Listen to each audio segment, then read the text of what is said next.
Assalamu alaikum, dear students. I hope you all are doing fine. I am Amreen Ahmed, your course instructor, and I welcome you to another e-lecture of the course Introduction to Literature. So today we'll be starting a new poem, that is Ulysses by Alfred Lord Tennyson. Alfred Lord Tennyson is also a Victorian poet like Robert Browning, but his characteristic or his poetic temperament is quite in contrast with the Robert Browning. We could fairly say that he is the true representative of the Victorian age, depicting all its socio political agitation and the religious doubt and the advancement or whatever the uh, democratic reforms were going on at that point of time. You will find that zeal in the Alfred Tennyson's poetry too. But for now, we are not concerned with the Tennyson's characteristics. We'll be focusing on the poem itself because we are dealing with the dramatic monologues, and this is the second specimen of dramatic monologue which is given to you. So, coming towards the poem, in this presentation, we'll be seeing the background information or the context of Ulysses. Uh, Basically, Ulysses or Odysseus is a Greek mythical character. We'll be saying that who Ulysses was and from where the poem Ulysses originated and what were the resources which Tennyson's used for the subject matter of the Ulysses. And then we'll be definitely explaining line by line the whole poem, and while explaining we'll be also discussing few of the figurative language or the devices which are used in the poem. And yes, we'll be doing formal analysis too. So let's coming to the context of the poem. Who is Ulysses? Rather, the person who is being talked about, or who is rather the speaker of this poem. Ulysses, and he is also called Odysseus. Okay, Odysseus or Ulysses. Who is Ulysses? Basically, he is a Greek mythological character. He is a Greek hero in Trojan War. Now, what is Trojan War? If you do not have any idea of the Trojan War, I may recommend you to go to watch a movie named Troy. Okay, this is a wonderful movie of the Brad Pitt. This is a kind of suggestion to you people, not concerning with this poem, but you may watch it. It's worth watching. Okay, ji. So coming again to the Ulysses or Odysseus. Odysseus or Ulysses is a Greek mythological character. As I have already told you, he was a Greek hero and he was the hero of the Trojan War. Now, what was the Trojan War? Trojan War was actually fought between the Troy and Sparta. Troy and Sparta were the two states of the Greeks.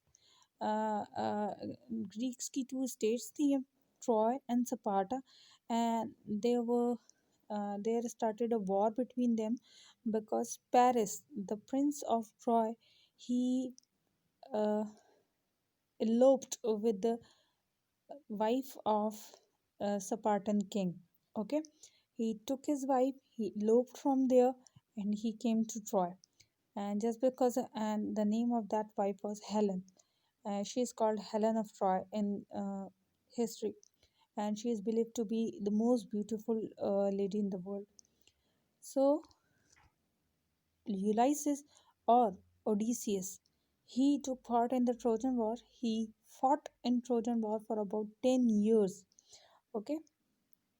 Later on, Troy was defeated in that war, Trojan War, and this was because of the trick used by the Spartans. They constructed this kind of horse, okay, wooden horse, and they hid all their army in that horse. Okay, so there is a great story behind it, and it's quite interesting one if you want to know all about the Trojan War. But here we are concerned with the Odysseus. So he fought in the Trojan War, and when the Troy was defeated, he came back. He traveled 10 years to explore the world. So he roamed throughout the world, he traveled throughout the world, and he was rather an explorer. So he explored 10 years the whole world. Then he arrived to Ithaca. Ithaca is basically his own place, his own land, of which he was the king. Okay, his kingdom name was Ithaca. Now, because he has returned after the total journey of 30 years, total you can say the span of 30 years, now he is in Ithaca with his family, with his kingdom, with his subjects, but he is not feeling any kind of joy. Rather, he is bit remorse. Why he is remorse? Because he yearns to explore the world again, despite his reunion with his family. Because he is a kind of soul which cannot rest in one place. He wants to explore the whole world, and he believes that the life which he is actually leading here with his family is a kind of a very static and useless life. Okay, so here is the image of Ulysses or Ulysses, and this is the Ithaca Ulysses kingdom. Okay, now coming to the origin of the poem or the resources of the poem. The very first resource or the very first trace of Ulysses has been explored in Greek literature in the Homer's Iliad and Odysseus. Now, Homer's Iliad and Odysseus are actually the epic, and Homer was the Greek poet. He wrote two Odysseys, Iliad and Odyssey. And in Odyssey, in this very poem or in this Iliad, these are the epics, okay, Greek epics. So this the hero of these epics was Ulysses, and Tennyson basically drew all his inspiration or the subject matter from this very poem. There is another source of which it is believed that Tennyson's also was very much inspired by that for this very poem. It was it is an Italian source written by Dante. Dante Alighieri was the last medieval poet of Italy, maybe in early 15th or 14th century. He wrote a poem Inferno. Okay, he talked about Ulysses in his poem Inferno. In Dante's retelling, Ulysses is condemned to hell among the false counselor, both for the pursuit of knowledge beyond human bounds and for his adventure in disregard of his family. So basically, Dante presented Ulysses as a condemned soul in Inferno. Inferno is basically, you may say, the synonym for hell. Okay, so Ulysses was also suffering in the hell in this very poem. Why he was suffering? Because he was punished for the pursuit of knowledge, which was beyond human minds. Okay, you can say that because Ulysses was very much eager to know things which were not supposed to be known by the human, and that is why he was punished in hell. Plus, his adventure in disregard of his family, he did not take care of his family. Uh, he was rather very much engrossed in the exploration of the world, and that is why he was sent to hell. So these were the two resources: the Greek one, the Homer's Odyssey and Iliad. The story of Odysseus or the Ulysses has been told in these two epics of the Homer. Then there is another resource, that is Italian resource, a poem Inferno written by Dante Alighieri, a 15th century poem, a 15th century poet. Okay, so these are the two uh, resources which provided the framework for the subject matter of the poetry. It is also said that uh, actually Tennyson himself said that actually the death of his friend Arthur Hallam, yes, the death of Tennyson's friend Arthur Hallam instigated him to write this poem. He was very much, you can say, motivated, rather very much depressed by the death of his friend, and this death actually motivated him to write this poem. So, coming to the speaker and the audience, as we already know that it is a dramatic monologue, and you all know that in a dramatic monologue, the two indispensable characters of the poems are the speaker, the only speaker who keeps on speaking, and the audience. This audience can be known, and this audience cannot be known. So, Ulysses is basically the speaker of this poem, who is a semi-retired soldier. Semi-retired soldier here means that he has come from the war or from the wandering of the world, and now he is kind of retired, or he is living his life in peace, and he is also the king of Ithaca. This is the speaker of poem. Now, who is the listener? This poem is considered the first true dramatic monologue addressed to an unknown audience. Now, if you could recall that in the previous dramatic monologue which we discussed, uh, the name of that was My Last Duchess. In that poem, we had a speaker, and we had knowledge that who the speaker was.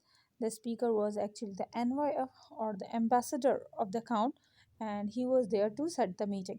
But in this very poem, Ulysses, the speaker is very much known, that is Ulysses, but we do not know that actually to whom Ulysses is talking or to whom he is in conversation. So here the audience is unknown.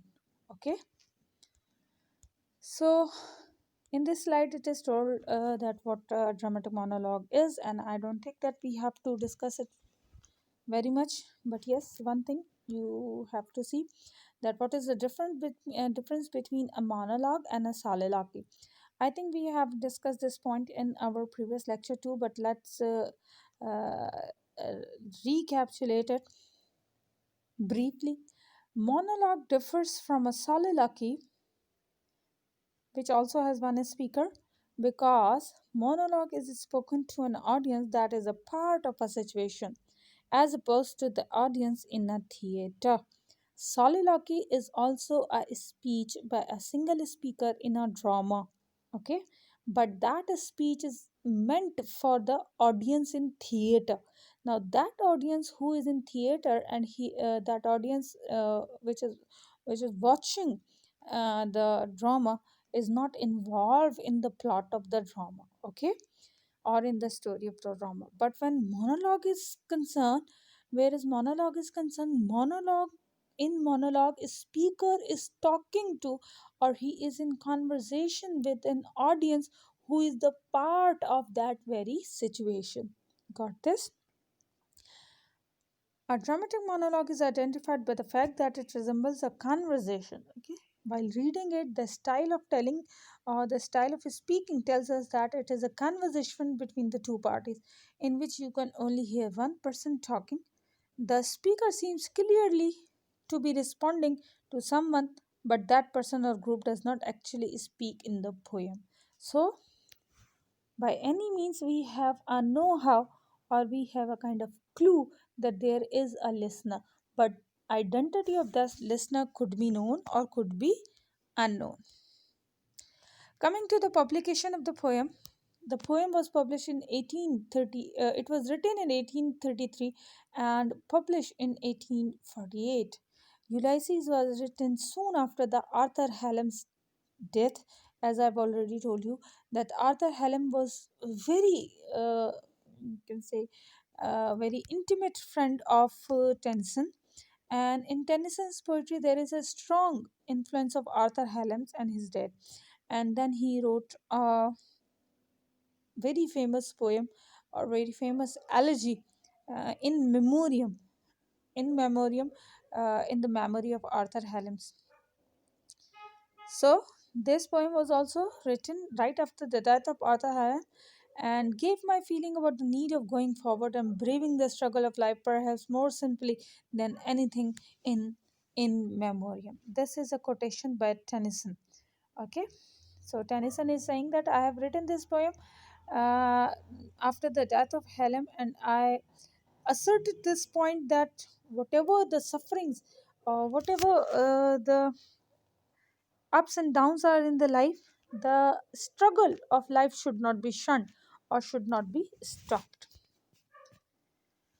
Based on the passage in Dante's Inferno, Helen had drawn Tennyson to the study of Dante. Tennyson exalted his hero eternally restless aspiration, whereas Dante condemns his curiosity and presumption. Now, there is a difference of treatment between the Dante and Tennyson's of Ulysses. Dante's is basically condemning Ulysses for his over ambitious nature and adventures, while Tennyson is actually exalting the character of Ulysses, or he is praising Ulysses for his ambition and for his restless zeal. Coming to the subject of the poem or the subject matter, basically, this is the story or this is the feeling of a king who is very much dissatisfied or bored from the life which he is leading nowadays with his family in his kingdom. Why? Because he is not prone to a life which is very much static or which is very much based on the daily routine. He wants to explore the world, he wants to travel to places, and he wants to experience new things, and that is why he is not appreciating the family life or the serene or calm life. Coming to the explanation of the poem itself, let's start the text.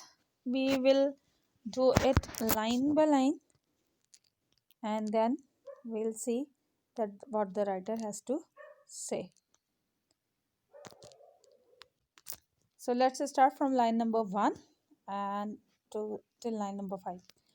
It little profits that an idle king by this still hearth among these barren crags, meshed with an aged wife, I meet and dole unequal loss unto a savage race, that hoard and sleep and feed and know not me. Now Ulysses is speaking that it is useless.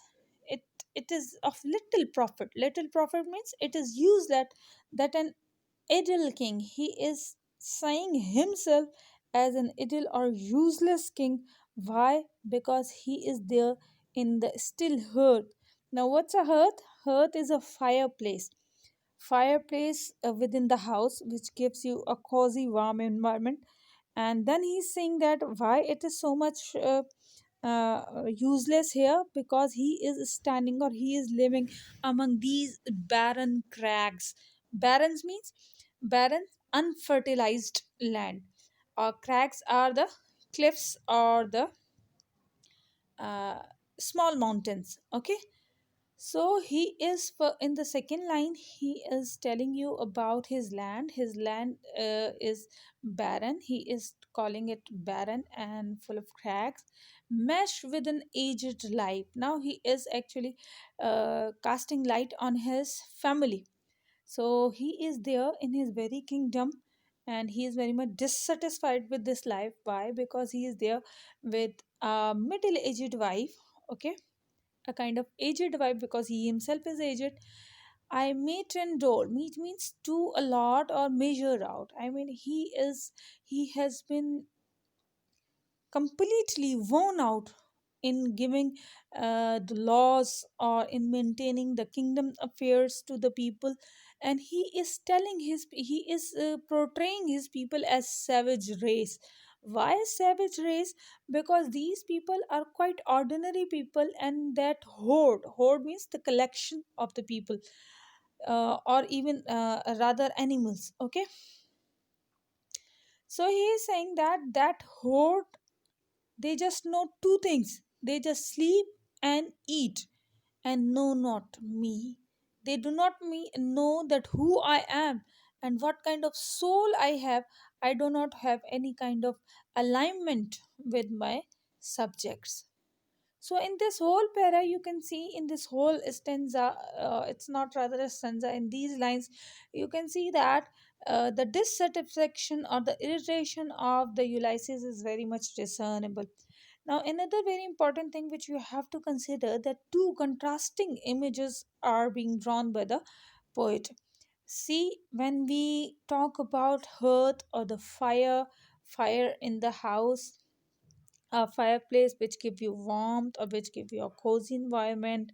And when you talk about your family, your wife, so it is actually a kind of image which gives you a sense of belonging, a sense of serenity. But this very man, Ulysses, is not satisfied or is not happy in this very familial sort of life. Why? Because this is something which is not fulfilling the craving of his soul. And what is the craving of his soul? He wants a life of adventure. But this kingdom, this kingdom of his own, that is Ithaca, here there is no room for adventures. He has to maintain his subjects or he has to maintain his people. He just give them laws, punishment, rewards, on all daily matters which a king has to see.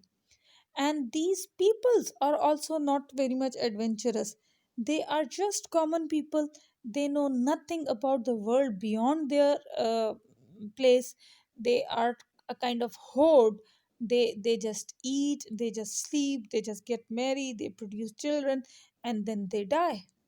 So here he is boosting that they know not me, that they do not know me, that what kind of person I am. So here is the written explanation of this line too, these lines too. So you can go through these two. Let's move to line number 6 to 11. I cannot rest from travel. So here comes the main point. He's saying that I cannot rest. I cannot stop from travel. I will drink life to the lees. Life to the lees is a metaphor he is used like as if life is a bottle, okay, and he is going to drink it to the lees. It's an idiom also, life to the lees, which means that experiencing the fullness of something. So he is saying that this life, I will drink it to the last drop of it, and I will not stop at any point. All times I have enjoyed greatly. Now he's talking about his previous life which he had been leading before coming to Ithaca. So he is saying that I have enjoyed greatly, and it had been pleasure for me so to travel throughout the world. Though this was not an easy task, I have enjoyed greatly, have suffered greatly. Okay, so during these 30 years of roaming and wandering in the whole world was not a piece of cake. He has suffered greatly, both with those that loved me and alone. Okay, during all these times, he had been with the company of the people who loved him. Plus, he moreover there had been time when he was in isolation, or he was all alone, or there was no one to comfort him on shore. And when on shore means on the beaches or on the seashore, and when through scudding drift the rainy heights wakes the dim sea. I don't know how we pronounce this word. Is this Hades or Heights? So you would see this word. Okay. So he is talking about his journey on the shore, on the seas, and he's saying that on shore and when through scudding drifts. Scudding drifts are pounding showers of rain. When there is heavy shower of rain, and then the water falls down like the shafts, or you can say spears of waters are being thrown on the towards the earth. Okay, so he's saying that when through a scudding drift the rainy Hades vexed the dim sea. Vex means to create agitation, to create up, stir up something, or to create disturbance within something. No, he is actually giving you the experience of him when he was in the sea, or there was some kind of a storms in the sea. So he's saying that uh, those Hades. Now, what is Hades? Hades is basically a mythological characters again. These are the seven daughters of Atlas, which were later on turned into a constellation. What is a constellation? Constellation is a group of stars. So it is believed that these seven daughters of Atlas were turned into a constellation by Zeus. Okay, so what they do, they disturb the seas by sending rain and storms. Here again, uh, another important thing which you have to consider is that Tennyson, the Ulysses himself, is actually giving you the importance of the star during the sea navigation. Now you must know that, you might have information that in the olden times, the sailors who used to navigate within the sea, they used stars for the direction. Okay, there were no compass or sophisticated instruments to tell them that where they should go. They rather followed the stars. So these Aries, or the constellation of stars, were also the guide, a kind of guide to the sailors. But yes, they also put their life in danger by sending storms and rains in the dim sea. Dim sea means dark sea. It is night in the sea. So the whole image is quite horrible one, quite very devastating sort of. So he is actually emphasizing that his life has never been easy, and whatever the adventure he has gone throughout his life was not a were not a piece of cake. So coming to the line number 11 to 18. I am become a name. Again, you can see the boosting of Ulysses. He says that after going all through these trouble, or after roaming through the world and having a life full of so adventure, so I became a legend. My name became a legend. Everybody knew that Ulysses, okay, that Ulysses who is an adventurer, who fought in the Trojan War, who was a warrior, like he became you can say uh, a kind of uh, a kind of a name which was known to everyone, for always roaming with a hungry heart. Much have I seen. And he had always roamed with a hungry heart. How hungry heart? Because he was eager to roam more, eager to explore more, eager to go beyond his limits. And this over ambition make his heart hungry, and that hunger had never been fed fully. He was not satiated at any point. Much have I seen and known. Again, Ulysses is saying that he has seen lot of things, and he has known lot of things. Okay, it is said that traveling makes you more knowledgeable and intelligent. So when you travel to different places, you tend to learn number of things. So he's also saying that much have I seen and known, cities of men and manners. I have seen so many cities, those cities which were the hubs of civilization, and climates he has gone through, or he has experienced number of climates, because every region has its own particular climate. So he would be, as he was traveling throughout the world, so he must have been experiences number of climates, or different climates throughout the different regions, councils and governments. And he has seen different kinds of governments, he has seen different kinds of people, he has met different kind of people, myself not least, but honored of them all. And he is saying that though I have seen and experienced so many things, but I myself was not a kind of very unknown sort of person. I was honored always among all these people and among all these places. Within all these places, I was welcomed and I was honored of them all, and drunk delight of battle with my peers. And I have experienced the delight and joy and excitement of battle. Now again, a metaphor is used here. The delight of battle, or you can say enjoyment of battle, is compared again with a kind of a something drinkable or a kind of bottle. which you can drink. So he's saying that I have and drunk delight of battle with my peers. Peers here mean the companions, far on the ringing plains of windy Troy. Here he is actually recalling the Trojan War. Why it is ringing plains? Because these plains or these sandy lands is usually uh, tormented by the storms and heavy winds, and that is why he is saying that I have drunk the delight of battle on the ringing plains of windy Troy. I am part of all that I have met. He is saying that Ulysses was not only experiencing all these things, or he was not only witnessing the life within the whole world or the life of the war, but he was also a part of it too. So our lecture has exceeded 30 minutes.